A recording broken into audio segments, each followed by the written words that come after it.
Wolsey the cat. One of Doctor Who's most unique companions to ever board the TARDIS. But who is Wolsey? Where is Wolsey? When is Wolsey? In this video, we're going to travel back in time and forward to rediscover who the Doctor's forgotten feline friend is, analysing their life and uncovering their paradoxical fates. Before I can tell you about Wolsey's life, I think it'd be best if first I explain where in the universe Wolsey is from. For those who don't know, Doctor Who is a show that has been going since 1963 and is commonly broken down into several eras. Most notably, there is the classic era from 1963 to 1989, New Who 2005 to 2022, what I like to refer to as New Who, the current era that began in 2023. What about that gap between 1989 and 2005, I hear you say? Well, this is where you'll find Wolsey in one of my favourite eras of all time, the Wilderness Years. After Doctor Who was originally cancelled back in 1989, Virgin Books gained the rights to begin publishing original stories, continuing the adventures of the 7th Doctor and Ace, where the TV show left off. Virgin New Adventures, or the VNAs for short, weren't targeted at children, but intended to explore more adult themes aimed at the fans who'd grown up with the show. The Wilderness Years also gave life to spin-off films featuring characters from the classic era, audio dramas from Big Finish Productions, and even a fantastic TV movie. We'll be coming back to that movie and the audio dramas later on, but for now we're going to focus on the new adventures, specifically VNA 38, Human Nature, by Paul Cornell. By the 38th new adventure, Ace is no longer a regular companion of the 7th Doctor's. Instead, he is now travelling with an original character from Paul Cornell, who he introduced in an earlier novel, called Bernice Summerfield. In this novel, the Doctor is hiding as a human history teacher in Norwich, a city in England, in 1914, hiding from a group of aliens who essentially want to steal his Time Lord essence. The Doctor spent most of the book as a human named John Smith, with no memory at all of being the Doctor, with Benny aware of his true identity alone. Now I've caught you up, let's meet Wolsey in Chapter 1 of Human Nature. Through the bushes crept a great hunter. He was a tabby tomcat, and his name was Wolsey. He was far from his own territory, and thus constantly on the lookout for rivals and new things to explore. As far as companion introductions go, I'd say this is a pretty solid one. We get told everything we need to know about Wolsey in just a few lines. Now I want to mention that although this is the first time Wolsey is ever mentioned, Doctor Who magazine did publish a prelude to Human Nature in issue 226. However, DWM 226 was released on the 7th of June 1995, whereas the novel had been released on the 18th of May that same year. In my opinion, Phil captures perfectly how I'd imagine Wolsey to look, based off Paul's introduction to the character. Let's skip ahead a few chapters to Wolsey's first meeting with the Doctor, or rather John Smith, his human counterpart. Oh, hello Wolsey. The tabby tomcat had wandered under the table. Are you a cat person, John? Yes, said Smith. May I? John paused, only a moment. Yes, of course. Wolsey loves attention. He arrived after I'd moved here. He's a wanderer. I'm not sure how long he's planning to stay. Clearly they're off to a good start, and even though this is John Smith, he is more or less a human version of the Doctor. A tamer version, if you will. Plus, it is later confirmed in the novel that the Doctor does remember everything he did as John. And from Wolsey's perspective, who doesn't know any better, as a cat, this is their first meeting. John Smith, the Doctor, same thing. I love the way that Wolsey is described as a wanderer, and John's not sure how long he's planning to stay. She is unintentionally also describing the Doctor, dramatic irony at its finest. John Redfern, a widowed teacher working at the same school as the Doctor, in case you were wondering, happens to be falling in love with John Smith. But as the audience, we know that this is the Doctor, and by the end of the book, he won't be the man she loved, but an alien, willing to leave her and keep on wandering through time and space. The chapter continues with Smith and John stroking Wolsey, leading into a bit of romantic tension, resulting in a kiss, and disturbing Wolsey in the process. I know this might seem like a weird detail to include here, it might seem a little bit irrelevant, but trust me, this does come back up. We'll be coming back to Human Nature later, so for now, let's skip to the end of the book. Wolsey, oblivious to what was happening, was rubbing himself up against the Doctor's leg. John glanced down at the cat. I shall have to move, of course. There's no school here for me to work at now. Again, Wolsey threw chance when I arrived here. and I doubt that he would want to follow me to some other earthly destination. She paused and took a sharp breath. I would like to think that you have a companion to guard you. Besides, Miss Summerfield, would you be willing to take him on? By this point in the book, the Doctor is back. John Smith is completely gone. A school was blown up by aliens, and John's out of a job. The Doctor has explained everything to John, who I think takes this rather well, all things considered, but it has been a weird couple of days for her. Now I want to make something clear here that I think often gets overlooked regarding Wolsey. He really is a companion, not just a pet. Although yes, I suppose he is a pet in a way, I want Wolsey to be recognised as a companion. Why is this significant? Because having companion status is cool. To be able to confidently say the Doctor had a cat companion, rather than just the Doctor had a cat once, is much more satisfying. Plus, John intends for Wolsey to be a companion to the Doctor, like Bernice is. And I want to respect this, so from this point onwards, Wolsey is the Doctor's companion, the cat who walked through time. This new place was huge, with big white corridors leading off everywhere, and an amazing range of interesting smells to follow. He'd already been shown a whole room full of cat litter, and another with sunshine, climbing bars, and a lot of different and challenging cushions to lie on. Cat heaven. The two new people were sitting in chairs in the room, with the thing that moved up and down. It was warm, so Wolsey curled up on top of it. Odd things, people. Still, Wolsey thought he was going to like it here. It already felt like home. Although Wolsey's first impressions of the TARDIS are evidently positive, Wolsey's time ahead wasn't always going to be so easy. For example, in the later novel, it's addressed that Wolsey, more often than not, is left alone in the TARDIS for long periods of time. He might have everything he needs on the ship, but that doesn't mean he wants to or should be left alone for too long. During his time travelling with the Doctor, I don't think Wolsey is ever fully utilised. Aside from getting mixed up in the land of fiction, first seen in 1968's The Mind Robber, where Wolsey briefly dons a cape due to the realms of fiction affecting him. Beyond this story, not much is done with Wolsey. It's mentioned that he miraculously survives the destruction of the TARDIS, to which the Doctor does show some concern. Concern for Wolsey's well-being, that is. He wasn't concerned that Wolsey survived. He wasn't trying to kill Wolsey in an elaborate scheme, blowing up the TARDIS. Just wanted to clarify that. With different writers each month, it's no surprise that Wolsey is often overlooked, making either minimal appearances, or in some cases, he's completely absent. Interestingly, Wolsey isn't the first companion to receive this treatment. There was once also another living companion, who was also not human. A robot companion.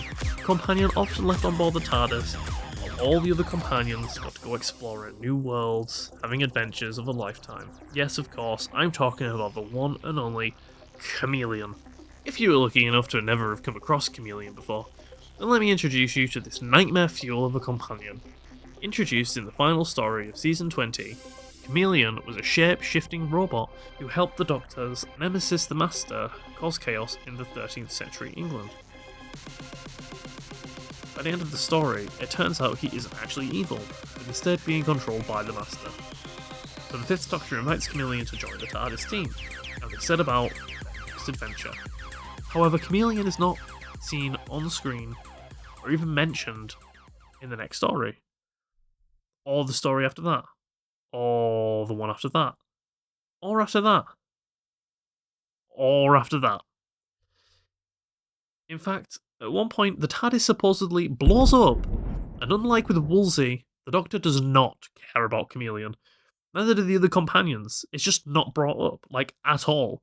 I'd even go as far as to say 5 is almost relieved. I wouldn't be surprised if in this case, this was an elaborate scheme to blow up the TARDIS, just to eliminate Chameleon. Chameleon is brought back, however, after an absence of 5 whole stories since his first appearance, where he takes centre stage and really proves himself to be an they bring him back to kill him off. He actually begs the Doctor to kill him. The only other on-screen appearances Chameleon has ever made is in a deleted scene, where he just sort of creeps out companion Tegan. Does the Doctor know you're tapping the computer? Of course. I won't do it any harm. You forget I'm benign. So the Doctor says. Still give me the willies, especially when you use that voice. Can't you find another? And when he came back to haunt 5, You're needed. You mustn't die, Doctor. Admittedly, outside of these appearances, Chameleon has somewhat been expanded upon in extended media. That's a topic for another day. The point is, Wolsey isn't the first, and probably not the last companion to spend most of their time stuck in the TARDIS. Please do let me know in the comments if you'd like to see another companion like this in New Who, because I'm interested to see what you all think, as I think it'd be cool to see a live-action TARDIS pet, whether that be another robot master or even another cat like Wolsey. Bringing my attention back to Wolsey, in VNF 53 we see Bernice, who by the way had stopped travelling with the Doctor by this point, reunited temporarily with her feline friend on board the TARDIS. Something furry brushed up against her. "Wolsey," she said, delighted, gathering the tabby up in her arms. "You fluffy creature, how are you?" Wolsey meowed and gave her a cat kiss, nostrils flaring, as he took in the alien scents she'd accumulated. But as sweet as this reunion is, it doesn't last long, and Wolsey remains absent from the rest of the novel until Chapter 15, Interlude with Tabby. "You know, Wolsey," said Jason, "I don't think we're in Kansas anymore." That entire chapter consists of that one sentence. That sentence is the last time Wolsey is seen or even mentioned until VNA 61. 8 stories and a feature-length movie later. Wolsey really put Chameleon's 5-story weight to shame. It's interesting rewatching the TV movie, imagining Wolsey is just roaming the corridors, oblivious to all the action that's going on in other parts of the TARDIS. Your sight will return, Wraith!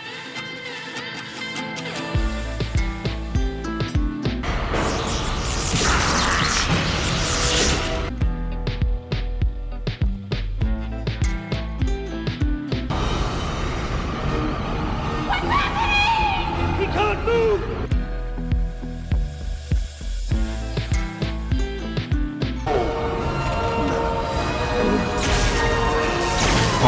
The Dying Days, being the only new adventure to feature the 8th Doctor, is also the only time we have Wolsey and 8 in the same story. And their relationship is, well, it pains me to say this as a huge fan of the 8th Doctor, but he barely pays Wolsey any attention at all. Wolsey jumped over for attention. The Doctor strolled past him, his attention fixed straight ahead. Then he bent down, scratched the tabby cat under the chin. He was almost embarrassingly grateful. "Has he been neglecting you?" Benny asked seriously. "Meow," replied Wolsey. The little cat was happy enough. Why wouldn't he be, with all this antique furniture lying around for him to claw and leave hair all over? The novel claims that Wolsey is happy enough, but the Doctor's relationship with the cat has evidently deteriorated. Benny, again reunited with the Doctor, genuinely seems to be concerned for Wolsey here. Throughout the book, Wolsey just remains in the TARDIS, missing out on all the action, as per usual, living the same old life, wandering the endless corridors of the time machine. But that was all about to change for Wolsey. Finally, there was the bedroom. She flopped down onto the bed next to the Doctor, who was looking a bit sad. Wolsey brushed against her legs. "You need a companion," the Doctor announced. "Won't you miss him?" "I'll miss him." He hesitated, brushing back a lock of hair. I think by this point, the Doctor has realised that Wolsey would be better off with Bernice. He's not the man he was, and there's no longer a place for Wolsey in his life. But that's not all that has changed about the Doctor. It's very, very rare for the Doctor to be romantically involved, or to display any kind of physical attraction to anybody. Well, in Classic Who at least. So in this scene, Lance Parkins, the author, builds upon this new aspect of the Doctor that was established in the movie, which was seen as quite controversial at the time, to say the least. It wouldn't be too out of place today. However, what is significant about this scene, Wolsey, is this happens to be the last time he's with the Doctor. Remember back in the novel Human Nature when Wolsey first met the Doctor? Did I mention the romantic tension between him and Joan? Crazy to think the Doctor led this life showing no signs of physical attraction to anyone. Yet the first and last time Wolsey is with the Doctor, he's making out with someone, and not just anybody, but his previous owner and now his future owner. This could be a coincidence or completely intentional, but I don't care, I think it's funny either way. In fact, come to think of it, does Wolsey even recognise the 8th Doctor as the Doctor? He certainly wasn't there for the regeneration, or at least I hope he wasn't. That completely brings an end to Wolsey's time with the Doctor. just because his time in the TARDIS is over, it's certainly not the last we hear of Wolsey. Oh no, it isn't, because Wolsey is about to embark on his greatest and arguably most important adventure yet. With the release of the TV movie, the BBC decided they now wanted to publish books for the 8th Doctor under BBC Books, which meant Virgin lost the rights to publish further Doctor Who novels. However, the new adventures were not quite over yet. Since Bernice was an original character the BBC did not own the rights to, they were able to produce a further 23 new adventure novels, up until December 1999, starring Bernice Summerfield, with no reference to the Doctor. The first of these novels, Oh No It Isn't, was adapted by Jacqueline Rayner into an audio drama for Big Finish Productions. I haven't read the original novel by Paul Cornell, but I have listened to the audio adaptation and oh, I love it. Finally, Wolsey gets to be the centre of attention, for real this time, unlike Chameleon. Look, there he is, on the cover, looking cool as ice. The basic premise of the plot is that Benny and Wolsey are more or less sucked into a pantomime world after they're expecting to be blown up on a spaceship. In this world, Wolsey can talk and believes Bernice to be Dick Whittingham, and all her crewmates have been turned into fantasy characters. They go on this bizarre adventure in this fantasy world, whilst Bernice tries to figure out what exactly has happened, seemingly being the only person in the story to realise that things aren't right. Like the Virgin New Adventures, this audio continues those adult themes, with lots of double entendres thrown in the mix, giving it that added panto humour. The story is kind of like Bernice in The Wizard of Oz, if Toto was a cat and could talk. And instead of Dorothy singing, you have Toto trying to break out into song, and then Dorothy telling Toto not to sing. Yeah, that kind of fell apart in the end. Wolsey is voiced by Nicholas Courtney, who previously played Brigadier Lethbridge Stewart, who made several appearances as a close friend to the Doctor, especially during the Third Doctor's era, after Two's exile to Earth. He was also an important member of UNIT, and fans of the modern era alone may know the Brigadier as the father of Kate Lethbridge Stewart, or from the character's last appearance, where he was resurrected as a Cyberman. I really don't want to give too much more away about Oh No It Isn't. I'd highly recommend you go check it out for yourself. I can leave a link in the description to Big Finish's website, where you can download it for I believe $4.99. As the only talking role of Wolsey, and one of the only stories to incorporate Wolsey as a main character, it's a must listen. If you aren't aware, Big Finish is huge now, and has hundreds if not thousands of audio dramas and audiobooks set in the universe and beyond. Big Finish is 25 years old this year, and it all began with Bernice and Wolsey in Oh No It Isn't. Wolsey is truly an icon, and I think he deserves a lot of love and appreciation. Sadly, however, after the events of Oh No It Isn't, Wolsey reverts back to his original self, back to being regular Tabby. For the remaining Virgin book series, Wolsey took a similar backseat that he had thus far, which continued into the Big Finish books and audio drama range, generally remaining in Benny's living quarters when she went off on adventures. So Wolsey continued to live his happy enough life with Benny for many more years. But this is where the video takes a dark turn, when tragedy struck and something changed. There's a fresh grave on planetoid KS-159, but only Bernice Summerfield seems to have noticed. Yep, that's right, they actually went there. They killed off Wolsey. Or rather more specifically, Simon Guerrier killed Wolsey. With the release of Something Changed, short story anthology released on the 3rd of June 2006.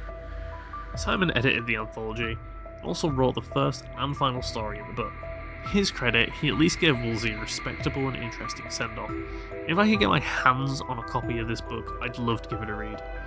Guerrier's written a fair amount of extended media for the universe, including one of my favourite 7th Doctor audio dramas, Settling.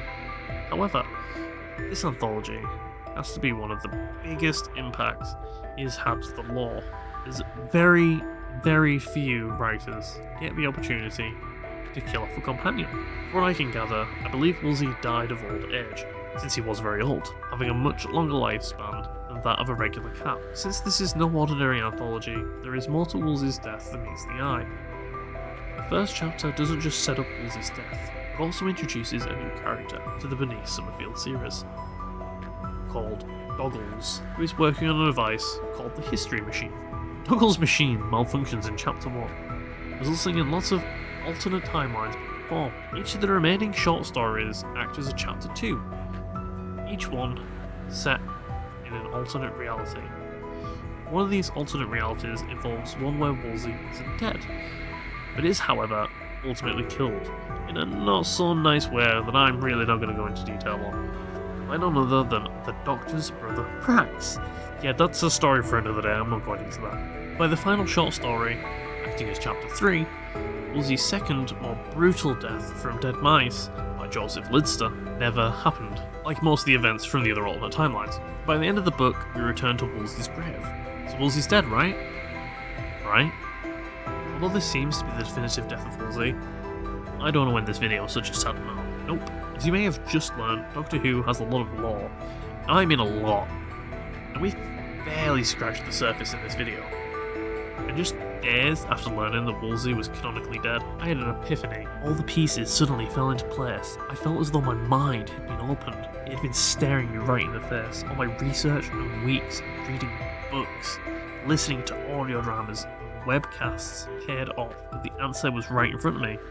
It all came full circle, and like with most things in Wolsey's life, it all came back to it. The beginning, that one story, the story that started it all, that the answers I needed were in human nature. Probably not the one you were expecting. May 26th, 2007. Just under a year and a half after Wolsey's canonical death, the Series 3 episode of New Who, Human Nature, aired for the first time. Based on the novel of the same name, the author Paul Cornell was given the opportunity to adapt his story to the screen. The story is essentially the same as the novel, set in an all-boys school in 1913 England, with some characters remaining the same and others being changed. Most notably, Seven and Benny are swapped out for David Tennant's 10th Doctor and Freema Raggiman's companion character Martha. There are lots of different ways to explain how both these stories can coexist within the larger canon of the show. Some like to simply say the books don't count, they're separate things entirely to the TV show. They're in a completely different canon, which is fair. Others like to take a more fun approach and just say, well, obviously the Doctor just went through two separate, yet extremely similar scenarios twice and somehow didn't seem to notice. Which is equally fair to me, but both of these reasons are way too straightforward and would save me too much time. I've got to overcomplicate things and look for clues in other media to explain this bizarre occurrence. So let's dive in. There is actually a scrap of media tying both versions of human nature together. The proof that the two stories coexist within the same canon is in the form of the 2020 lockdown special, Shadow of a Doubt. Bernice comes across presumably the original mirror the 10th Doctor used to trap a daughter of mine in that version of the story. However, Bernice recognises her, albeit she admits she looks slightly different. Referred to as aphasia in the novel, and daughter of mine or sister of mine in the TV episode. She is the only villain present in both versions of events. She can be clearly distinguished by her appearance as a young girl with the association with a red balloon. She'd asked them how she could be sorry for a story that had happened many times in many ways. She hadn't even been present for all of them. What this means exactly, I don't know. But this is Benny from The Adventure with Seven, with Balloon Girl from The Adventure with 10. With a show with events like the Time War, cracks in time, the Toymaker making a jigsaw out of the Doctor's life, and well, this, it's easy to brush aside small things like slight changes in names and orders of events. But the question still remains, how did these two stories coexist? And what does this have to do with Wolsey? Well, everything. Think about it. Where is Wolsey? Nowhere. And that's the point. Wolsey is nowhere in the TV episode. But John is. Why? Because Wolsey is astray. John says that he's just passing through. Wolsey hasn't arrived yet, or John hasn't known him long enough to consider him her cat at least. It's too early in the timeline. So that means in the current timeline, there is a version of Wolsey who never left England. He never joined the TARDIS team. Let me explain. When the 10th Doctor landed in 1913, notably earlier than the 1914 that the 7th Doctor lands in, the events of the TV episode would prevent the events from the novel taking place. However, from the Doctor's perspective, the events of the novel have already taken place, despite being in the future. So which one happened? Was it the novel, or was it the episode? Shadow of a Doubt says it's both. How can it be both? It can, but it is. It's paradoxical, and yet it works. Both exist, both happened. It's a paradox. Somehow, what should have resulted in 2 separate timelines somehow manages to exist as one. I propose looking at the timeline like Schrodinger's cat. Essentially, if you put Wolsey in a box with a dangerous substance with the potential to kill him, let's say there's a 50-50 chance that he could die. Until you open the box and observe the cat, he is alive and dead at the same time. In this case, both timelines exist. It's not until the timeline is observed that either one is fixed, and this largely applies to Wolsey. On the same timeline, he is both canonically dead, buried in the far future of planetoid KS-159, but also canonically alive somewhere in 1910s England. Wolsey is Schrodinger's cat. Does that make sense? Not really, no. But I guess that's the point. It's just some fun. A way to demonstrate how complex an existence Wolsey has when you spend way too much time thinking about it. Thank you so much for watching. This is the first video I've ever made. I really do hope you enjoyed watching it as much as I enjoyed making it. If you did indeed enjoy the video and want to show your support, you can just give the video a like and feel free to leave a comment down below. If you want to see more content from me, I'd recommend subscribing because I've been cooking up a few ideas of where I could take the channel next. I think it might be worth sticking around for. Finally, I'll leave you with this video I came across whilst I was doing my research. It's one of extremely few videos I could find that even mentions Wolsey. Did you know all cats were from Califrey? And Wolsey wasn't the only cat to ever board the TARDIS? Watch this video to find out more.